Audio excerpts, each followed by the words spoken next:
انہوں نے اپنے گرد پارسائی کی ایک فصیل کھڑی کر رکھی تھی جس میں فاصلے فاصلے پہ جھریاں، موکھے اور روزن تھے۔ ان روزنوں میں سے وہ ایک آنکھ بند کر کے دوسری طرف کا حال کچھ اس طور دیکھتے اور دکھاتے کہ ہماری تو دونوں آنکھیں بند ہو جاتیں۔ یعقوب الحسن ہوری کی داڑھ کی تکلیف کا ذکر آیا تو ہم نے استاد ذوق کا شعر سنایا: جن دانتوں سے ہمیشہ ہنستے تھے کھل کھل، اب درد سے وہی رلاتے ہیں ہل ہل۔ شعر سن کر شاہ جی پہلے تو کھل کھل ہنسے، پھر آنکھ بند کر کے جیلی کی طرح تھل تھل ہلے۔ آنکھ کھلی تو افریقہ میں تھے اور ہاتھیوں نے گھیر رکھا تھا۔ شروع ہو گئے کہ ہاتھی دانت کی لمبائی کتنی ہوتی ہے، ہاتھی بوڑھا ہو جائے تو پہلے اس کے کھانے کے دانت گرتے ہیں یا دکھانے کے، مستی پر آئے تو ہاتھی کے دانت کا رنگ کیسا ہو جاتا ہے اور اسے دیکھ کر ہتھنی کیسی متوالی چال چلتی ہے۔ انہوں نے مولود احمد ترمذی کا سیاہ کمبل اوڑھ کر مچان پر بیٹھے ہی بیٹھے گجگامنی چال چل کر دکھائی، جو واقعی ایسی تھی کہ اگر ہم ہاتھی ہوتے تو ہمارے دانتوں کا رنگ تبدیل ہو جاتا۔ ہم نے مست ہاتھیوں کی روندن سے بچنے کے لیے پوچھا: اچھا یہ بتائیے، مشرقی افریقہ میں بینک کے انگریز افسر کالے اور سانولے گاہکوں اور ماتحتوں سے کس طرح پیش آتے ہیں؟ جواب میں وہ سرکش ہاتھی پکڑنے کی ترکیب بتانے لگے۔ بولے: آپ کیا جانیں ہاتھی کتنا قیمتی جانور ہے۔ ملایا کے ایک شاعر نے کہا ہے کہ مجھے اپنی محبوبہ کے بدلے ہاتھی بھی دیا جائے تو نہ لوں۔ ہم نے سوال پھر دہرایا: اللہ جانے سنا بھی یا نہیں؟ فرمایا: ہمارے ہاں خاص خاص ضیافتوں میں سانپ کے سیخ کباب اور فیل مسلم پیش کیا جاتا ہے، اس کے گرد انسانی کھال سے منڈی ہوئی ڈھولک پر رقص ہوتا ہے برہنہ۔ برہنہ؟ ہم نے بڑے اشتیاق سے تصدیق چاہی۔ ہاں جی، دیکھنے والے سب برہنہ ہوتے ہیں۔ انہیں مائل بہ تفصیل دیکھ کر ہم نے افریقی بینکوں کے انگریز افسروں کی عادات و اطوار سے متعلق کریت بند کر دی، مبادا شاہ جی مشتعل ہو کر درندوں اور گزندوں کی غیر شرعی زندگی سے پردے اٹھانا شروع کر دیں۔ 12 بجے یعقوب الحسن ہوری بغل میں ایک اینٹ دبائے کانکتے کراتے ہوئے ہوٹل لوٹے۔ جس ہومیوپیتھ سے وہ علاج کروا رہے تھے اسے تو پولیس ایک پوشیدہ مرض کے لا علاج مریض کے ساتھ مار پیٹ کرنے پر دفعہ 302 میں گرفتار کر کے لے گئی تھی۔ سردست اس کے والد ہی سے مشورہ کیا اور نقد فیس کی جگہ بیٹے کی ضمانت کا انتظام اپنے ذمے لیا۔ وہ بزرگوار اپنے 32 دانتوں کے الگ الگ درد اور ایک ایک کے داغ جدائی کا جدا تجربہ رکھتے تھے اور اس وقت اپنی حالیہ صورتحال کے سبب کو کھرل میں کوٹ رہے تھے، یعنی 5 چھالیاں کوٹ کر مسوڑوں کی مشکل آسان کر رہے تھے۔ موصوف نے سرخ اینٹ یا بھاڑ کی بھوپل سے جبڑا سینکنے کی ہدایت کی تھی۔ مصیبت یہ تھی کہ کراچی میں دونوں نایاب اور عنقا۔ اہل کراچی بھاڑ میں جائے کی بجائے دوسرے آسمانی مقام کا حوالہ دیتے ہیں۔ اس شہر میں اینٹ سے مراد تاش کی اینٹ ہوتی ہے، پتھر کا جواب بھی اسی سے دیا جاتا ہے اور اسی سے ایک دوسرے کی اینٹ سے اینٹ بجائی جاتی ہے۔ بڑی تلاش کے بعد ایک بوڑھے پارسی کی پرانی کوٹھی ملی تو انہوں نے اس کے کمپاؤنڈ وال سے لوگوں کی نظر بچا کر اس نسخے کا جزو اعظم کھینچ نکالا۔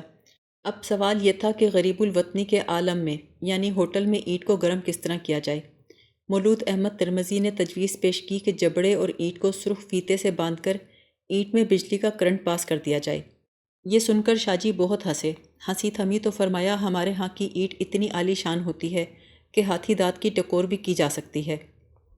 ہم نے پوچھا: کیا آپ کے ہاں بے دانت کا بڈھا ہاتھی بھی گننے کا شوقین ہوتا ہے؟ گو دانت کو جنبش نہیں، آنکھوں میں تو دم ہے۔ اس پر یعقوب الحسن ہوری نے ہمیں ایسی قہر آلود نگاہوں سے دیکھا کہ اگر ہم موم کے بنے ہوتے تو جہاں جہاں ان کی نظر پڑی تھی وہیں سے پگھل جاتے۔ شاہ جی کا جواب منہ کا منہ میں رہ گیا۔ بائیں آنکھ میچ کر منہ سے گنڈیری چوسنے کی آواز نکالی اور سر کو اس طرح ہلانے لگے گویا گنے کے کھیت رونتے مسلتے مستانہ وار چلے جا رہے ہیں۔ نہ ہاتھ باغ پر ہے، نہ پا ہے رکاب میں، اس لیے کہ خود ہاتھی ہیں، اور دانتوں کا رنگ ہے کہ ہر لہجہ بدلتا جا رہا ہے۔ ہاتھی کے نجی جذبات کا اس سے بہتر مظاہرہ ہماری تو کیا کسی ہتھنی کی نظر سے بھی نہ گزرا ہوگا۔ ان 4 درویشوں کے صلاح مشورے سے مہمانی، جی ہاں شاہ جی آنے والی مہمان جرمن خاتون کے لیے یہی صیغہ مؤنث استعمال کر رہے تھے کہ استقبال کی تفصیلات طے ہوئیں، جنہیں در حقیقت جہاز اور عورت سے متعلق 251 برس کی غلط فہمیوں کا نچوڑ کہنا چاہیے، کیونکہ ہم 5 لوگوں کی عمروں کا میزان 251 برس ہی بنتا تھا۔ آخر میں یعقوب الحسن ہوری نے کہا کہ 3 گوٹے کے ہار ضرور لیتے آنا۔ ہم نے پوچھا: کیا ایک خاتون کے لیے ایک ہار کافی نہ ہوگا؟ فرمایا: مسٹر، یہ سوئمبر نہیں ہے کہ گلے میں ایک جے مالا ڈلوائی اور کنواری کنیا کو گھوڑے پر بٹھا کر ایڑ لگائی اور یہ جا وہ جا۔ ہم نے ہاں میں ہاں ملاتے ہوئے کہا جیسے ناٹک میں پرتھوی راج چوہان سر پہ مکھٹ سجائی سنجکتا کو بھگا کر لے جاتا ہے، لیکن جو کھیل ہم نے دیکھا تھا اس میں پرتھوی راج گھوڑے کی بجائے سنجکتا کے ایڑ لگا رہا تھا۔ لا حول ولا قوت، یعصوب الحسن غوری نے حقارت سے کہا۔ غوری ہونے کی نسبت سے وہ خود کو پرتھوی راج کا رقیب اور حریف سمجھتے تھے۔ ہم نے بیان جاری رکھتے ہوئے کہا، گھوڑے کی باگ سنجکتا کے ہاتھ میں تھی، چنانچہ جب پرتھوی راج کو باگ کھینچنا ہوتی تو سنجکتا کو کھینچتا۔ باگ کافی تنگ تھی، اس لیے سنجکتا کو بار بار پوری قوت سے کھینچنے کے باوجود گھوڑا اور مکالمہ آگے نہیں بڑھ رہا تھا، جس کی وجہ یہ بھی ہو سکتی ہے کہ گھوڑا کاٹ کا تھا، اور دوسری سواری کی کاٹھی کا کیا کہنا۔ گھوڑے کا ذکر سن کر مولود احمد ترمذی بے قرار ہو گئے، پوچھنے لگے یہ کھیل کہاں چل رہا ہے؟ انہیں منہ زور مشکی گھوڑے سے بدقت تمام اتار کر اصل موضوع پر لائے تو دیر تک ہن آئے۔ یعصوب الحسن غوری بولے، تمہاری کھوپڑی میں اتنی سی بات نہیں گھستی؟ ایک ہار تمہاری طرف سے بھی تو ہونا چاہیے، کیا فقط دعاؤں کا ہار اس کے گلے میں ڈالو گے؟ اور تیسرا ہار؟ کہنے لگے، آج ایک تجربے کی بات بتاتا ہوں، زندگی میں کام آئے گی۔ کبھی کسی وی آئی پی کو ہار پہنانے جاؤ تو احتیاطاً ایک ہار فالتو لے جاؤ، پتہ نہیں عین موقع پر کون ایکسٹرا حرامی اور نکل آئے جسے ہار نہ پہناؤ تو نقصان پہنچا دے گا۔ میں نے یہ بال پاؤڈر سے سفید نہیں کیے، 40 برس بینک میں جھک نہیں ماری، تمہیں تو جمعہ 8 دن ہوئے ہیں انڈے سے نکلے۔ اور ہاں، نئے ہار مت لے آنا، گوٹے کا نیا ہار 8 روپے میں آتا ہے، بیٹھے بٹھائی 24 روپے کا خون ہو جائے گا۔ عرض کیا، سیٹھ طیب بھائی ولی محمد کے پاس 1949 سے ہزار کے ڈی مونیٹائز نوٹ پڑے ہیں، کیوں نہ ان کے ہار بنا کر پہنا دیں؟ بولے، وہ تو انہیں مسجد کے چندے میں دینا چاہتا ہے، تم یہ کرو کہ باز کے بیرے سے 3 ہار کرائے پر لے آؤ، 1.5 روپے میں کام بن جائے گا۔ باز کو اب تک جتنے ہار پہنائے گئے ہیں وہ سب اس بے ایمان نے جمع کر رکھے ہیں، کرائے پر چلاتا ہے۔ پچھلی مرتبہ جب باز لندن سے چھٹی گزار کر آیا تھا تو ہم نے اسی سے ہار کرائے پر لے کر پہنائے تھے۔ لیکن ہاں، ایسا نہ ہو کہ مہمانی ہار پہنے پہنے سے ٹک جائے، بہانے سے اتروا کے ترنت اپنی سیف کسٹڈی میں لے لینا۔ اگلے دن ہار لے کر ہم دونوں ویسٹ ہاف جا پہنچے۔ جہاز ہمارے خوفزدہ تخمینے سے بھی زیادہ بڑا نکلا۔ ہمارا تو خیال تھا جب ہم اس پر ایک قدم جما کر رکھیں گے تو ہچکولے کھانے لگے گا، لیکن ہمیں اپنے وزن سے مایوسی ہوئی۔ جہاز پر ادھر ادھر گبرو ملاح خوش خوش پھر رہے تھے، روایتی ملاحوں کی طرح، جن کی مچی مچی آنکھیں دھوپ کو نہائے جزیروں کو ترستی ہیں۔ ایک ملاح سے پوچھا، مسز شوارز کہاں ملے گی؟ بولا، رات 3 بجے تو اس کی نائٹی کپتان کے کیبن کی کھوٹی پہ ٹنگی دیکھی تھی، وہ بھی وہیں کہیں پڑی ہوگی۔ ایک اور معتبر صورت ملاح سے، جس کی داڑھی اور نیکر اوروں سے لمبی تھی، پوچھا تو جواب ملا، کل تک تو سیلرز اسے باسکٹ بال کی طرح اٹھائے اٹھائے پھر رہے تھے، اسی کی وجہ سے جہاز 2 دن سے برت پر نہیں لایا گیا۔ ہم نے دھیرے سے کہا، عجیب ہریال عورت ہے۔ ملاح بولا، مسٹر، تم ابھی سیلرز اور بینکرز کو نہیں جانتے، کٹے کو بھی دھو کر پھینک دیں۔ تیسرے ملاح نے کہا، آپ اس فریجائل کارگو کی ڈیلیوری لینے آئے ہیں، تری کے خزانے کو خشکی پہ اتارنا چاہتے ہیں؟ کیا آپ مجھے ایک کراری لونڈیا سے ملوا سکتے ہیں؟ میرے پاس ڈالرز بھی ہیں۔ ہمارے اوسان اور یعصوب الحسن غوری کا 40 سالہ تجربہ خطا ہو گئے۔ ماسٹر آف سیریمنیز تو وہ تھے، لیکن تقسیم کار یہ قرار پائی تھی کہ فیصلہ طلب امور میں فیصلہ وہ کریں گے، یعنی جذبات و خواہشات وہ رکھیں گے، اور ان کو انگریزی کا جامہ ہم پہنائیں گے، اس لیے کہ انہوں نے کھلے دل سے اعتراف کیا تھا کہ ہماری عقل اور ان کی گرامر کمزور ہے۔ بہرحال دونوں نے خاصی رواداری سے کام لیا، نہ ہم نے ان کے جبڑے پر فکرہ کسا جس پر انہوں نے ہینگ کا لیپ لگا رکھا تھا، نہ انہوں نے ہماری پتلون پر انگشتے اعتراض اٹھائی کہ وہ ہماری اسرت و تنگ دستی پر دال تھی۔ جوئندہ یابندہ اس کا کیبن بھی مل گیا، وہ دروازے پر اپنا سر دونوں ہاتھوں سے تھامے کھڑی تھی۔ ہمیں دیکھ کر دل میں جانے کیا آئی، اندر جا کے برتھ پر لیٹ گئی۔ اس نے ہلکے مہندی رنگ کا لانگ اسکرٹ پہن رکھا تھا۔ اس زمانے میں کاشف الاعضاء لباس اور منی اسکرٹس کا رواج نہیں ہوا تھا، ایسے موقعوں پر دل والیاں بتی بجھا دیتی تھیں۔ یعصوب غوری نے بین الاقوامی خواہشات کی ترجمانی کے لیے ہمیں آگے کیا۔ ہم نے مسافے کے لیے ہاتھ بڑھایا تو اس نے نیند بھری آنکھوں سے مسکراتے ہوئے اپنا ہاتھ سینے پہ رکھ لیا۔ نظریہ سے جیا بھر دوں گی، چھونے نہ دوں گی شریر۔ یعصوب غوری لیٹی ہوئی مہمانی کو ہار پہنانے کے لیے جھکے تو اس نے اپنی باہیں ان کی گردن میں ڈال دیں اور ان کی گدی پہ سارا وزن ڈال کے اٹھنا چاہا۔ وہ نشے میں دھت تھی، اس کا ہاتھ ان کے دکھتے ہوئے جبڑے سے ٹکرا گیا۔ اس پر انہوں نے ایسی چنگھاڑ ماری کہ وہ دوبارہ لیٹ گئی اور لیٹے لیٹے اپنی شاخسی کلائی آگے بڑھا دی۔ ہم نے اٹھ کے کھڑے ہونے میں مدد دینے کے لیے کلائی تھامنے کو آگے بڑھنا چاہا تو یعصوب غوری نے ہمیں دھکا دے کر راہ سے ہٹایا اور گھٹنوں کے بل بیٹھ کر، جس طرح انگریزی فلموں میں عہد وسطیٰ کے نائٹس کیا کرتے تھے، اپنی ہینگ آلود ناک سے اس کے ہاتھ کو بوسہ دیا اور ہمیں بھی یہ پروٹوکول ادا کرنے کا اشارہ کیا۔ ہم نے اس کا ہاتھ چت کر کے شادی کی دوسری لکیر کو چوما۔ روزے محشر ہمیں حسینوں کو بھی منہ دکھانا ہے، کیسے کہہ دیں کہ حسین چہرہ دیکھ کر جو فرت ہوتی ہے اس سے ہم نے خود کو محروم رکھا۔ اس کے شانے پر ایک تازہ نیل تھا، پنڈلیوں پر مہین رواں جیسے کھٹ مٹھے آڑو پر ہوتا ہے، ناخن اتنے نوکیلے گویا شارپنر سے تراشے ہیں۔ عمر 35 سے اوپر ہی ہوگی، آواز اور انداز میں ایک ٹھسک سی تھی۔ اس کے منہ سے عجیب طرح کے بھپکے نکل رہے تھے۔ یعصوب غوری نے تسلی دی کہ اصلی جرمن بیئر ہے۔ اس کے گلے میں گوٹے کا ہار ڈالتے ہوئے ہم نے ویلکم ٹو پاکستان کہا۔ اس نے بھی مغربی جرمنی کی طرف سے نیک خواہشات کا اظہار کیا، نیز امید ظاہر کی کہ دونوں ملک بہت جلد ایک دوسرے کے زیادہ قریب آ جائیں گے۔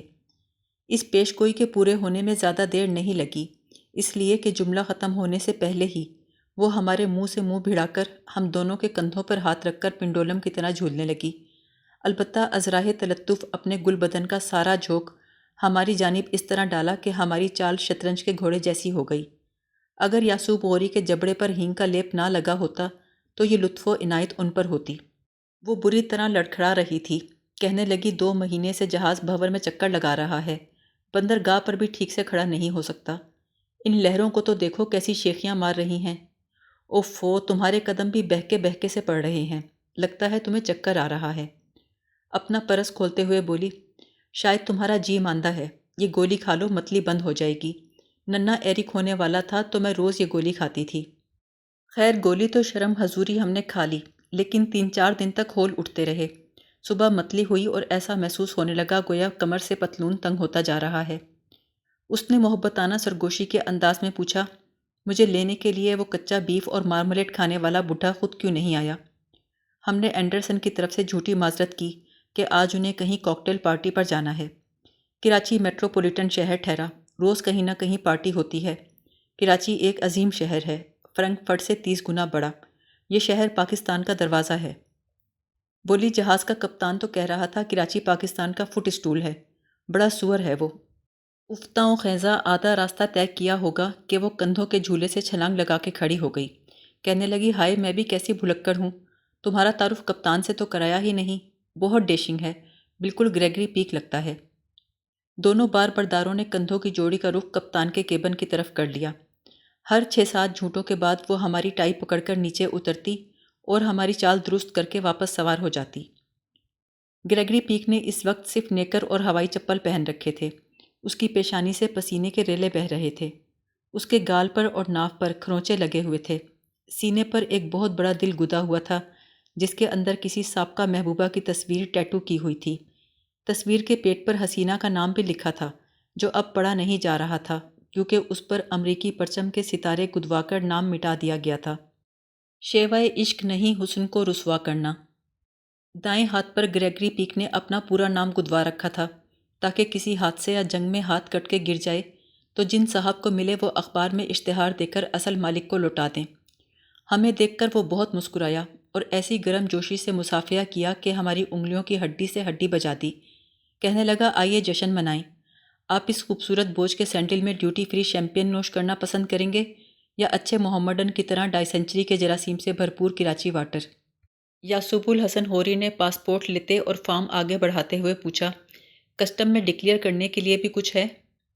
گریگری پیک نظروں سے مسز شوارز کی جامعہ تلاشی لیتے ہوئے بولا، آف کورس، 37، 34، 38 کے فگر والی ایک لڑکی اور اس کے پیٹ میں 1 گیلن ڈیوٹی فری الکوہل۔